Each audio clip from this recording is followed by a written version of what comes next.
Welcome to On the Edge with April Mahoney Brains.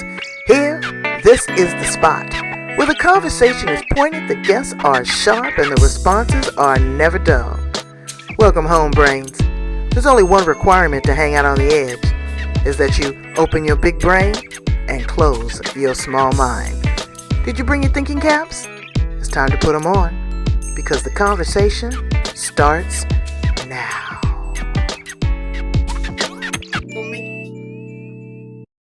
I'm not gonna make you turn off the air conditioner because it is unmerciful. It's Yes, very warm. disrespectful. Absolutely disrespectful. Brains, welcome back to On the Edge, the place here where the conversation is pointed, the guests are sharp, and the responses are never dull. And I have an amazing guest right here with us today. It is Mr. Emmitt Henderson the third. Okay, we're gonna get it all right. There he is, right there. Well, I'm pointing the wrong way. There he is, and I brought Speedy along because we're gonna ask some questions of him. Some very intimate questions. We're going to talk about things that men normally don't talk about publicly and very comfortably. We're going to talk about men's health. We're going to talk about their mental health. We're going to talk about lupus. We're going to talk about transplants. We're going to talk a little bit about how that impacts intimacy and how men treat women. Okay?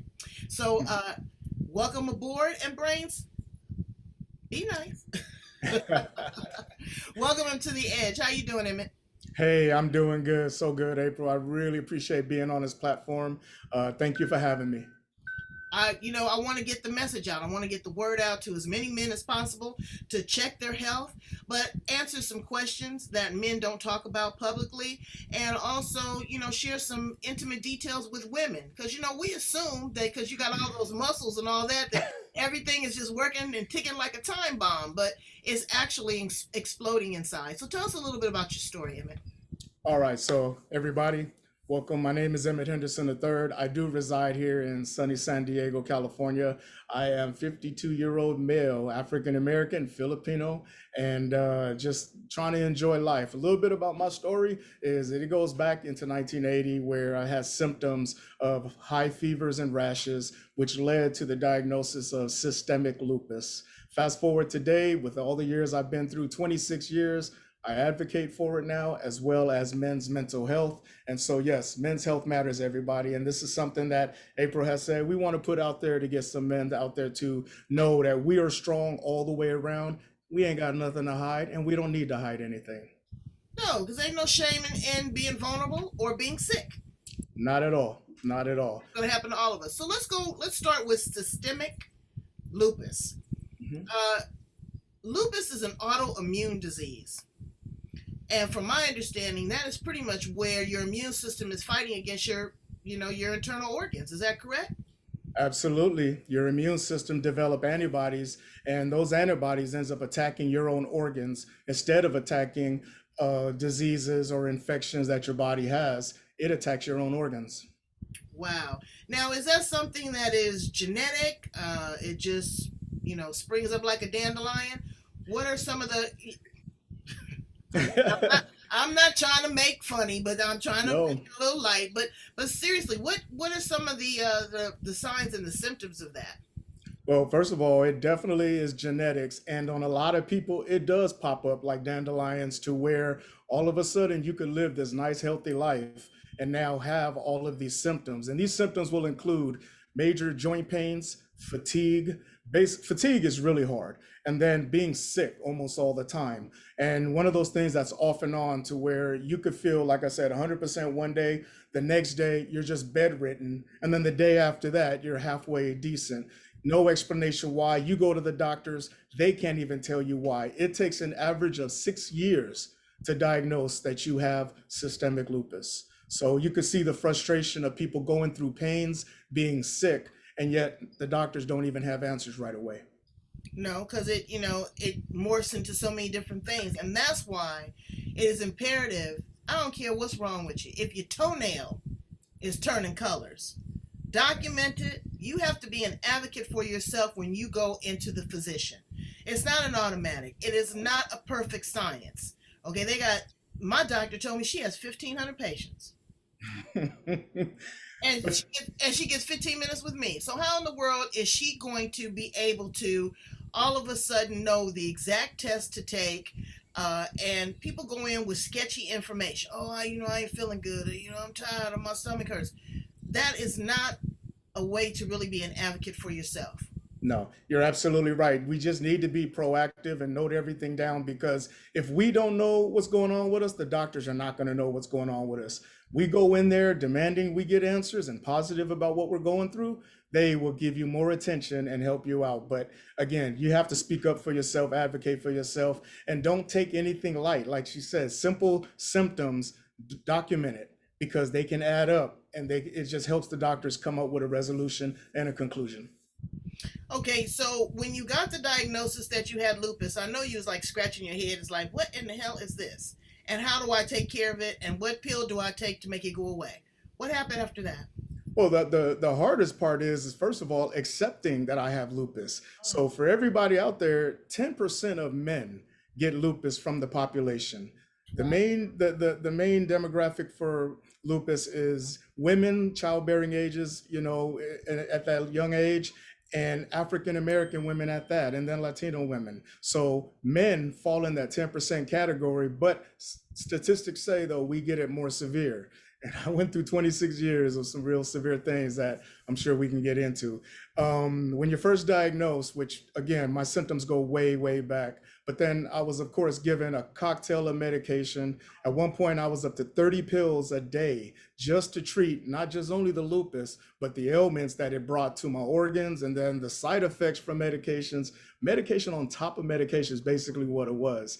With systemic being that your whole system can get infected, excuse me, they wanted to make sure that everything is handled and treated. So accepting the fact that lupus of the 10% men, and then me being told in 1995 it's a woman's disease, there's a lot more than I had to deal with by just having the doctor say I had lupus. You just killed my ego telling me I have a woman's disease at the age of 25, when I'm thinking I'm all man and doing everything I'm supposed to do. And then the fact that you're telling me that my career could be over of what I'm doing. My life is not going to be the same. Rare in men, so we don't have much study on what we need to do. It's kind of like a lot of that all at one time. So this is where mental health comes in, and I had to strengthen, and thank God I did at that time. Are you married?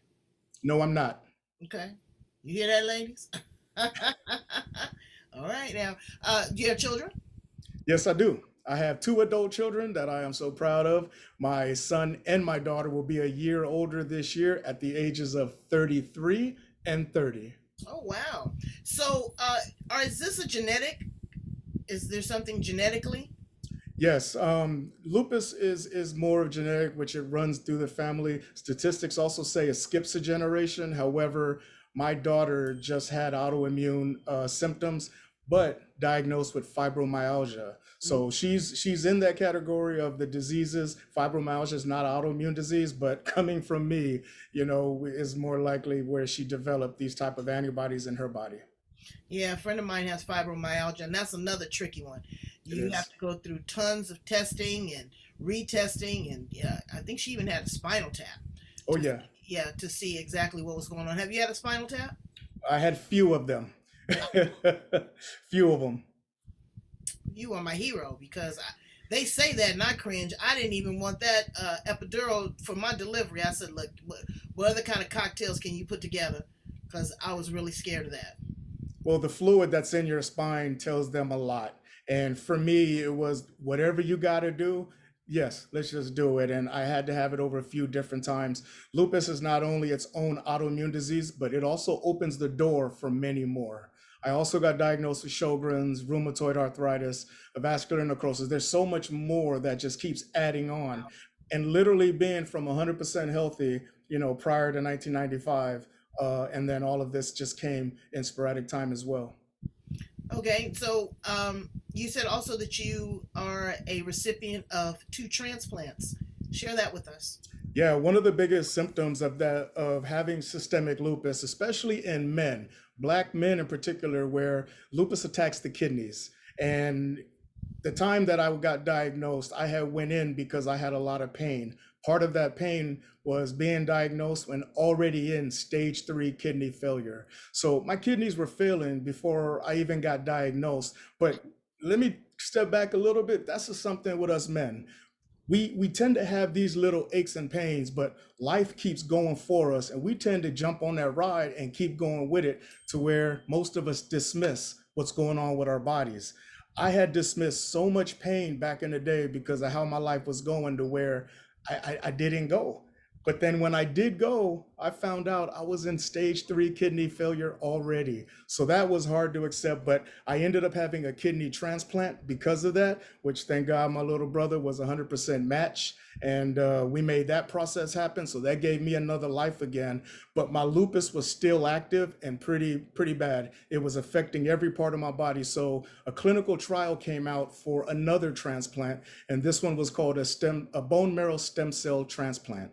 So that was a process that basically cleaned up my cells from the antibodies of lupus, and it pretty much as well saved my life. But lupus done a lot of damage where a lot of stuff still came out after that. You know, and Brains, let me tell you something. I'm talking to my black people right now, my Latinos. Uh, we got to get on board because I can't tell you the last time I saw a blood drive at the church. Right. Hallelujah. Much less bone marrow testing, much less kidney donating, heart transplant, liver transplant, and on your driver's license, it gives you the option to donate your organs. And I get it. You know, the good Lord give it, and I'm going to take it with me. But you know what? You could be a blessing. You could pass away, unfortunately, in a car accident. You don't have to have a degenerative disease Right. to die. And you could save someone, you know, your eyes. You could save them with your kidney, your liver. They can take those organs and they can transplant them because they're not going with you to heaven. All you need is your soul. Okay? So you do with that information what you want, but I would like for you to consider it. Because me, I don't talk about this stuff publicly, but I am a donor to stem cell research because black people don't do it. And if we are not in line, we're going to get left behind. That part. Okay. And so many people are even scared to take the vaccine. Well, you know, I've traveled to foreign countries and they've given me um, malaria shots and all that. I don't know what's in that either. Okay.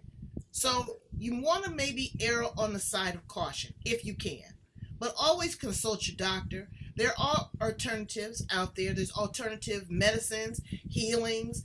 You can go to foreign countries. You go to Switzerland, and I tell you, you can get healed from anything because they're more progressive. But also insurance. I know it ran amok on you because you weren't Oh, able to work. And so, how were you able to support yourself and sustain yourself? you know what? That's something right there that was really hard because you can make good money a year as I did back in the day, and then when you get hit, first of all, you it's like you have to prove to our government that you're sick in order to get financial benefits, and that's sad. We pay taxes, and when we want, or expect or need the help because our health doesn't let us go forward in working, they put you through so much crazy stuff to where it's like they deny you once or twice and then they finally give it to you. By then, so much time has passed.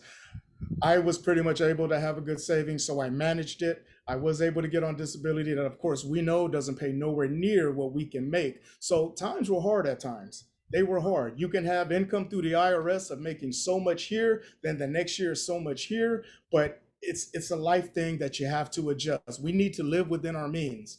I am going to put and pay from. So, Emmett, as you were saying, that it is such a financial impact. And what happens too in this country that I don't understand is that we work like Hebrew slaves. Okay. But when something happens, you have to sell everything. You can't Yeah. own any property, you can't have any savings, you can't have any investments, nothing. And the amount of medication that you're going to need and the cost of that medication is astronomical.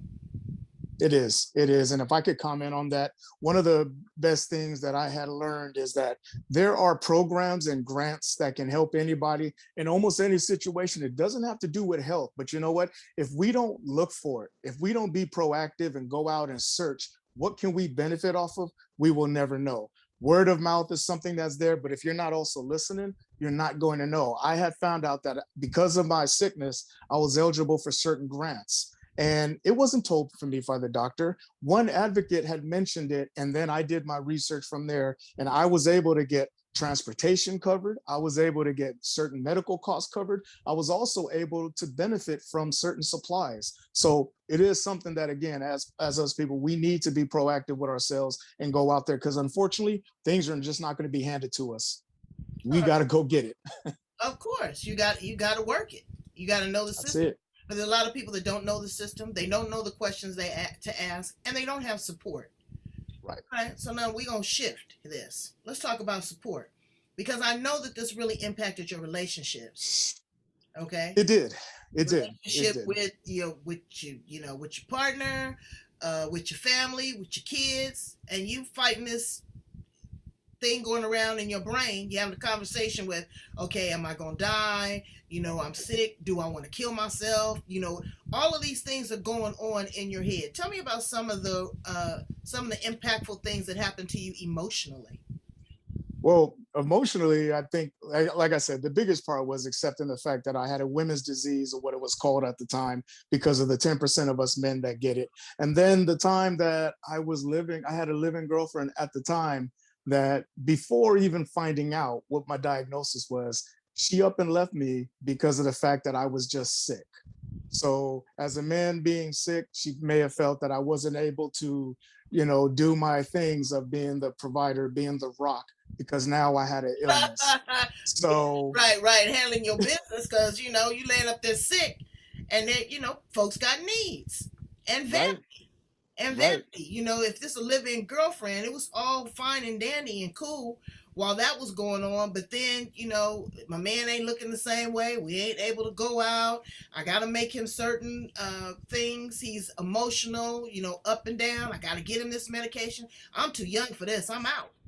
That's exactly what it was. That's exactly what it was. So it did take a toll on me. And when it came to my kids were young at the time. They seen a whole bunch of, 911 calls, ambulance rides. They seen all that. So my biggest thing was more feeling for them. Mm. I knew that no matter how bad I was going to be okay. It was just seeing the faces of my kids, of seeing them go through that. And then my parents as well. Think I'm their oldest son, and now I've got stricken with this illness, and to see them, go through what they went through for every hospital trip was pretty sad. They stuck with me through the whole thing, is what gave me the strength to know that I am too young and I'm too big to leave this earth anytime soon. Damn sure ain't gonna let a sickness take me out. So it just gave me the strength to do it. It really did. All right. So now let's talk about men's mental health, because Absolutely. again, your self-esteem, ego. You a big buff brother. You know, really. I mean, you look in the mirror and you say, "Damn, I'm fine." But then you say, "Wow." You look on the other side and say, "No, I'm not. I'm really victimized. I am really, I'm feeling down on myself. Is this all worth it? I got." Sometimes people say I'm worth more dead than alive. At least they could get the insurance policy. Right. Right. They're self-medicating, The- because in conjunction to the cocktails that the doctors are giving them. Run me through your brain. you know what through my brain is that the mental health part of it with me, it was strong in the beginning. Even before being diagnosed in 95, I was one of the youngest managers at a auto shop, at a dealership, and the only brother at that. So I had to stand my ground to a lot of people older than me. So that kept me mentally straight to do that. I grew up in a good home where my dad was my rock, he was my strength, gave me all of this to keep on going. But when I got sick, now I got a new challenge. It was hard enough waking up being young and black. Now I got to wake up young, black, and with an illness. So I had more against me than I had going for me, that I felt that I had to stay strong in doing it. And the part about, me with my mental health is that no matter what I look like on the outside, and no matter what anybody look like on the outside, we don't judge because we don't know what they're going through on the inside. I may have this smile and I may do this, I may do that, but every day I have to fight for my health to feel good, to get myself going. And then when I do that at the end of the day, I can lay back down and say, thank you, God, you got me through this. Thank you, God, you helped me get through my way. And what am I doing at the same time? I'm reaching out and teaching millions that they can do the same thing. But that all started here, April. It all started up here, my mental health. Well, it's about mindset. But and people talk about that. But when I'm not feeling good, I don't give a damn about mindset. I want to go to sleep and I want to be medicated. Okay, I'm not trying to figure out nothing. I'm just trying to relax and get it together. So where are you Right. at now? Where's your how's your health? My health is still doing good. I look better in person than I look on paper. But my mindset, like you said, is where, hey, I woke up this morning, I'm breathing, so that means I can move on with my day. That's right. And so you're an advocate now, a strong advocate for lupus as well as mental health. Tell me about some of the programs that you're working with, some of the people, and how they can get some support. What are you doing? Yeah, absolutely. With 26 years of being sick and going through this, I finally got taken out of work where now I had to make myself busy because that's all I knew was to stay busy. I created my own organization called Male Lupus Warriors. I specifically wanted to put the word male in there to let everybody know that my education inspiration is coming from a man with the experience of 26 years of going through lupus. I've been advocating all on social media. I've been on platforms special like yours to where we could talk about it. I've been on transplant platforms, mental health as well. I collaborated with another brother from the East Coast. We created an organization called the Lupus Dream Team, where we're bringing to the stage more things than what is currently out there. You get advocacy group from guys that are talking about staying healthy. There's not too many that's out there doing that. And if they are out there, they're not as consistent. And that's the whole thing that the community needs. They need consistency. They need a place that a guy can go to for a safe space to talk about what they're going through and their inner feelings. Because from that, I didn't have that with my time growing up. I wish I would have had guidance from another guy that can say, hey, it's okay that you have this disease. This is how we gonna get through it together. I didn't have that. So we are trying to put that out. And with my brother that's out there, his name is Dion Langley, we formed this organization to also do that. We also are running an all men with lupus Zoom meeting to where we are proudly introducing guys to this platform that you can talk about what you're thinking. You can talk about the guys that walked in your same shoes and then have that feeling. The ones that we've had was just so emotional to some of these guys that they were just thanking us that now they got a place that they can actually talk about what they're feeling. So that to me is one of the biggest accomplishments that we have felt that we did, and I'm very proud of that. So again, I was not that type. I was the one to hold it in. Black people, when we hold things in, we stress. What's one of our number one killers? Why would we do that? I had to learn. I didn't learn right away. I had to learn. Now that I learned, now I'm trying to teach it to where it's okay to open up and it's okay to talk because you're not going through it alone. You're not alone. You're only alone if you hold it in and keep it to yourself. Mhm. Maybe you guys will have some retreats, do some drum circles. Men like that. They like to get out there and screech and yell and have their inner warrior come out in them. Absolutely. But you have to have a release. Absolutely. You have to have a release, and that's not hitting on your woman. That's not hitting the bottle. That's not Nope. smoking a pipe. Nope. That's not going out and robbing somebody. It's not jumping from a bridge. There's a Nope. lot of options. Talk therapy is great. Hypnotherapy is great. Stem cell research is super great. To be able to even have the transplant, to even be eligible for a clinical Right. trial. Okay? Yes. You don't realize what a benefit is. These fully potent stem cells are amazing brains. They will turn into everything. I'm a heart cell, a liver cell, and a kidney cell. I check on my number. And good for you because And you know what? Because I said to myself, I said, "Ooh, this is some big diva shit. I will live forever in a petri dish." Yes, it was vain. It was vain, but I was like, "Wow, this is so cool." And I check on it because now I know that I could potentially be a part of research that can change the trajectory of the world. and don't forget, you're saving lives.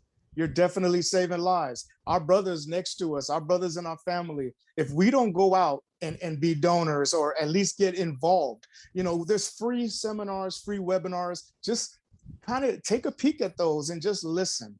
Educate yourself on what you can do as an individual to further research, to further save lives, especially your own people. My And brother, what they go, don't understand, yeah, you was lucky it was your brother. They don't yeah, understand is that you got white folks and Asians all day long. in these clinical trials. Who do you think the ones were the first ones to sign up for clinical trials for this vaccine? It showed Right. with black folks, you still can't. We're what, 6 months into the vaccine, and you can't get people, and they give it to you free. You can't Yeah. get people to go and do it. I Right. understand. We have been used as lab rats, because what did some of these big, I'm not gonna call no names, but what did some of these big billionaires, what do? They go to India, they go to Africa. Oh, okay. Well, these are First Nations people. These are the original indigenous people on the planet. And we know Right. if they'll survive, anybody else can survive. And Right. they always want to use us as a test dummy. But And bring that's where we have to be smart and rise up as a people and do our own research, get ahead of the game so they don't come behind us in the game. We just have to do it. Because I'm gonna tell you, when I went and got my stem cell test done, the doctor went to give me a vial of the anesthesia or something. And I said, "Can I see that?" And he goes, it's just this. I said, "No, no, no, no. Can I see? Can I see that? Can I see that? What you about to inject me with?" He says, "You don't trust me?" I said, "No, I don't." I said, "I just met you. You're not my regular physician. It's nothing, against what you've done." I said, "But do you remember what they did to black men in Tuskegee? How they gave them Yep. syphilis to sit back and watch them?" I said, "Do you remember how they gave the Native Americans smallpox to sit back and watch them and diagnose them?" Do you know that he told me that he was a part of a group that studied with those same doctors that did that in Tuskegee? Now you know. Wow. Wow. Yeah. So you have to ask questions. And it is okay to say, "No, I don't think that this is for me. Let me get Right. a little bit more information. Let me get a second, a third opinion." You have that right. Absolutely. But the caveat to that is, will your insurance cover it? Hmm. So Hmm. it's a double-edged sword. And Brains, I tell you, they say, "Well, I believe that there is a cure for every disease on the planet, but well people are not big business." Mm-mm. Amen to that. These pharmaceutical companies make more money the more that we're sick. You Hate to say it.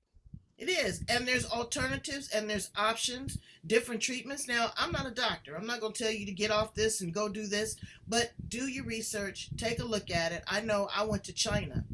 And when I went to China, my driver told me, he says, it is on the itinerary because I went for a spiritual quest. That's a whole nother show. But anyway, he says, "You need to go to the doctor." And I was like, "I didn't come here to go to the doctor. I'm a black woman. I have no insurance over here in China."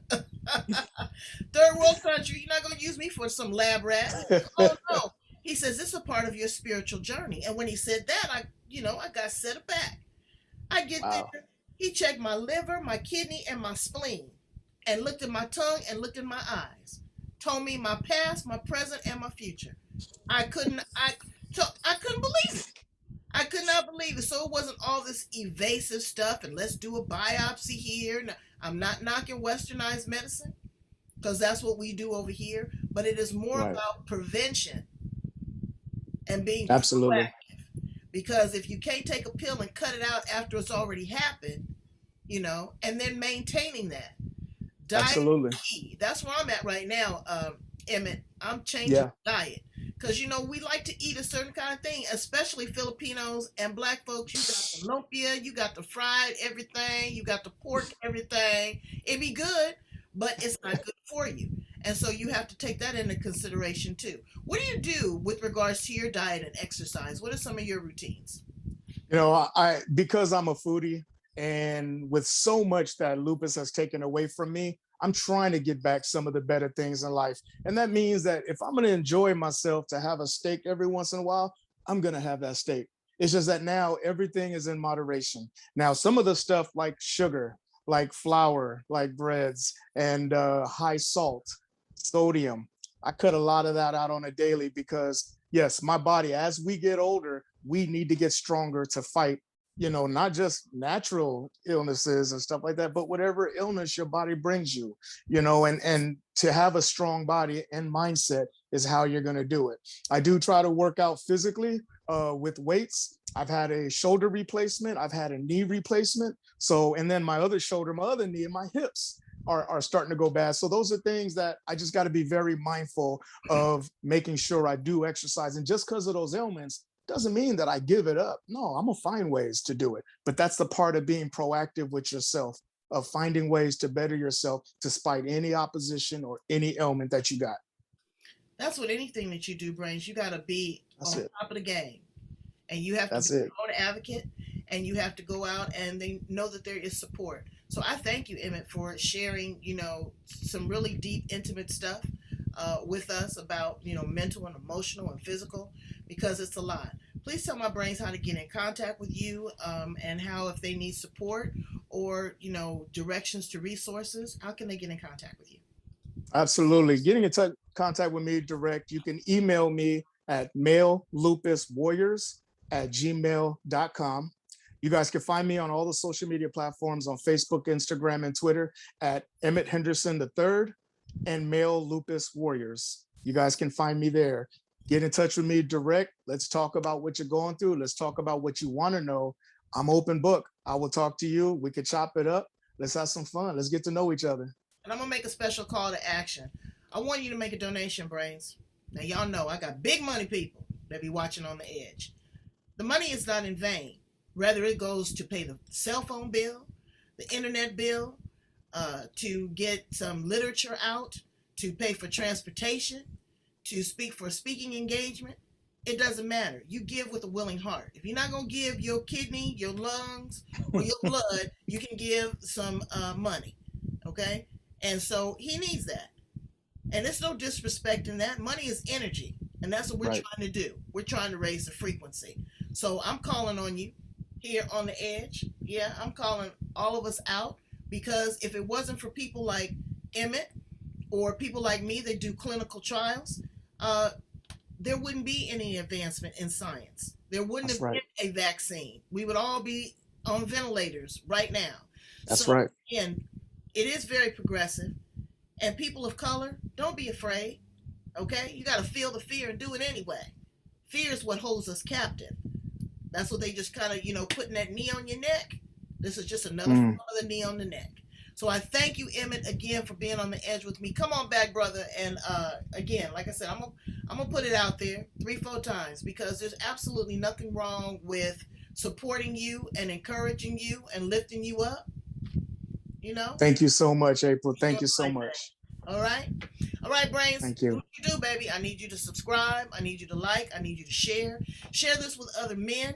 And maybe they don't have lupus. Maybe they, maybe they just down on their luck. Maybe something. Or just need another brother to talk to. Another brother. Maybe their woman done stepped out on them. Whatever. They might need somebody to talk to. And Emmitt is the man, okay? Because he done been there, done that, and he's wearing the t-shirt. Let me see that t-shirt. All right now. All right, Brains. Take care of yourself. I'm loving you, and I'm counting on you. Love you. Bye, Emmitt. Bye.